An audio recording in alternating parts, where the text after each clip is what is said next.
This week, the fight world turned into pure chaos, from Conor McGregor admitting that fame nearly destroyed him, to Alex Pereira silencing every doubt with a brutal finish. Every headline hit harder than the last.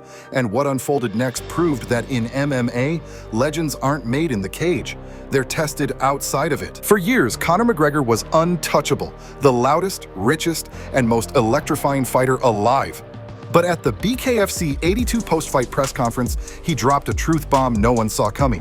McGregor admitted that the fame, the money, and the endless pressure had broken him. And I tell you this, and this is why we must really put our maximum respect and support behind our combatants in here, because to fight as well as promote is the real deal. To promote on its own is easy, and also coincidentally to fight on its own is easy. People don't really realize that. You know, you get these fighters, they come up and it's no one cares about you. You rock in under the radar, no one asks you a question, you get to show up and have fun and do your thing, and there's no stress of outside world, and it's perfect. Then when you rise, you've got to add this promotional element to it, and both of them combined is incredibly draining. And I wouldn't be the first to tell you, it almost broke me, and to be honest, maybe it did break me as I went on and I achieved massive success and global, out of this otherworldly superstardom.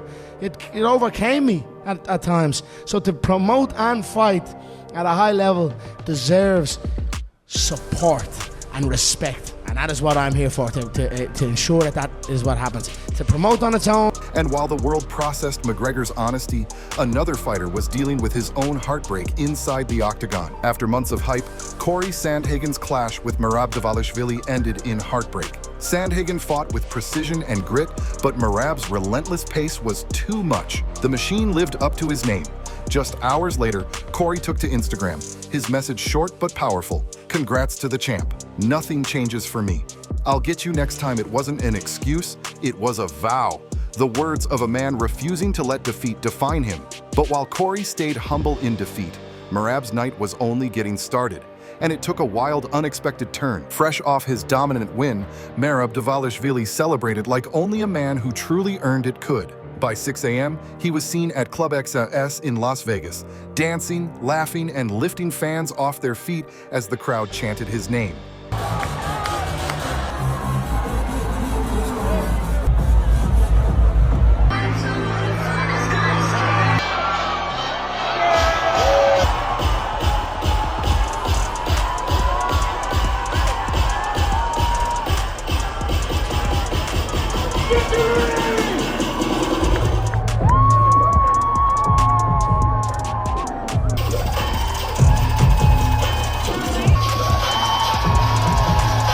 The man nicknamed The Machine hadn't slowed down one bit. But even after the chaos of victory, Merab kept his word, showing up later that day to his teammate Aljamain Sterling's wedding, still dressed sharp, still smiling. For Khalil Rountree, UFC 320 ended in heartbreak. After being knocked out by Gigi Prochaska, he could have disappeared from the spotlight. But instead, he faced the loss head-on.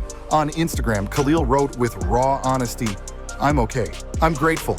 Losses hurt, but they don't break me." There was no ego, no excuses, just the words of a man who's been through darkness and still chooses to fight the good fight. It was a moment that reminded fans that courage isn't just throwing punches. It's standing tall when the world watches you fall. And as Khalil was healing, another fighter was shocking everyone by proving that pain can turn into pure power. Hours after the knockout, Pereira wasn't celebrating in luxury.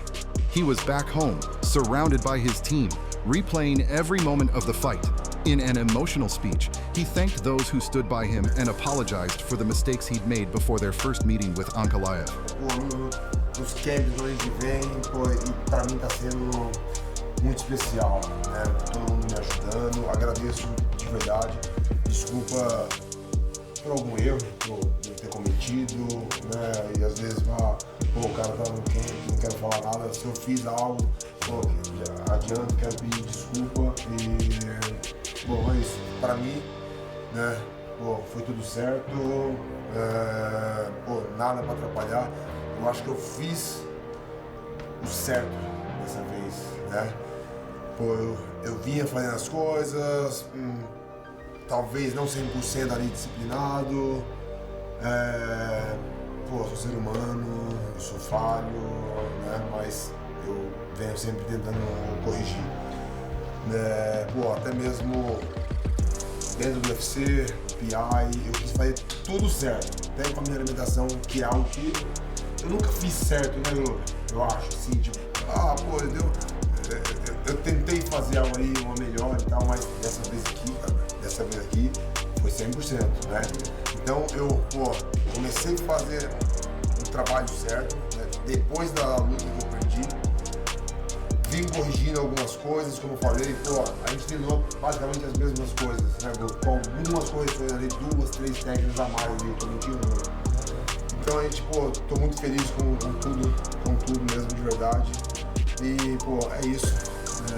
Tô muito feliz de ter todos aqui, eu repito novamente, cada um aqui tem uma participação, todos os meus amigos, todo mundo trabalhando junto, meus filhos, quem não tá aqui também, muitas pessoas dentro da equipe, ou ao redor da equipe. Cara, sou muito grato a todos, e me desculpa se eu fiz algo. Still, while Pereira was earning respect, one man close to Ankalaev was about to spark a different kind of fire, one that had nothing to do with fighting. Essa aí, meu irmão. Aí os pés ali, pode estar por dentro, depois da movimentando, muito difícil, aí ele parou, aí ele já foi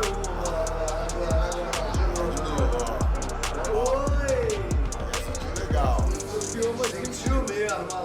Aí agora vamos ajudar a terceira, que já vai virar, já virou. Aí eu ajudei, ó, pôs só a pontinha no pé, pegou aqui, né?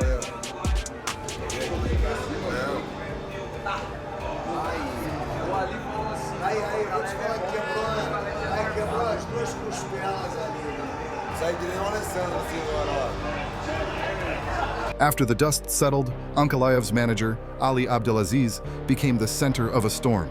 Rumors spread that he'd been trash-talking from his fighter's account, but Ali quickly fired back, claiming everything posted was approved by Ankalaev himself. He praised Pereira for his victory, but his long statement only fueled more debate.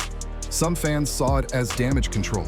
Others accused him of chasing clout while his fighter took the loss. Pereira didn't hold back either, posting that managers who never stepped into the cage shouldn't try to profit off a fighter's pain.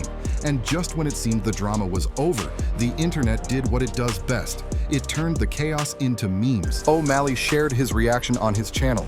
He was impressed by Merab and his overall dominance in the cage. Beautiful right hand right into a takedown. God, Merab's fucking good.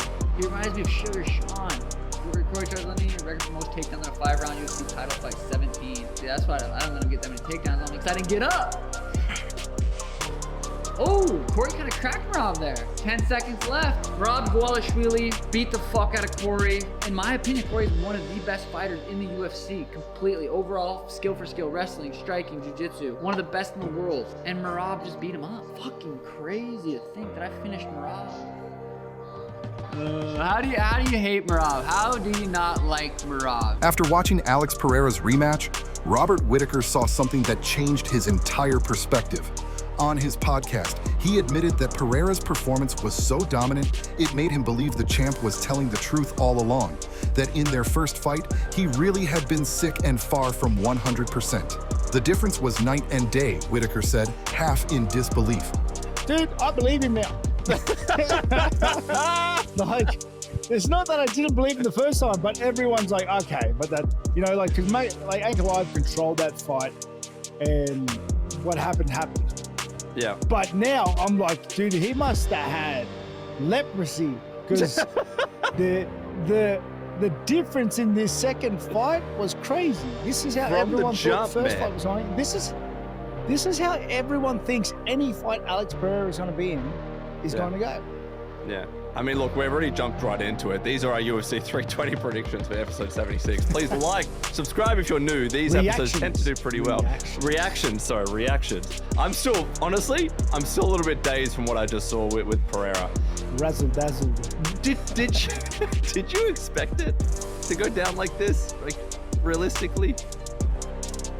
Nah, I thought we'd see much of the same fight we saw the first time. Because there isn't a lot of times like this happened. When the noise finally died down, What was left wasn't just a list of winners and losers.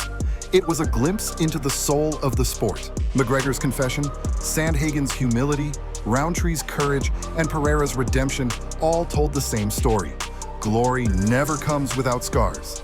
Every fighter, no matter how famous or feared, walks the same brutal line between greatness and collapse. That's what makes MMA different. It's not just about who wins, it's about who survives the fall and dares to rise again. Because in this world, fame fades, belts change hands, but heart, that's forever.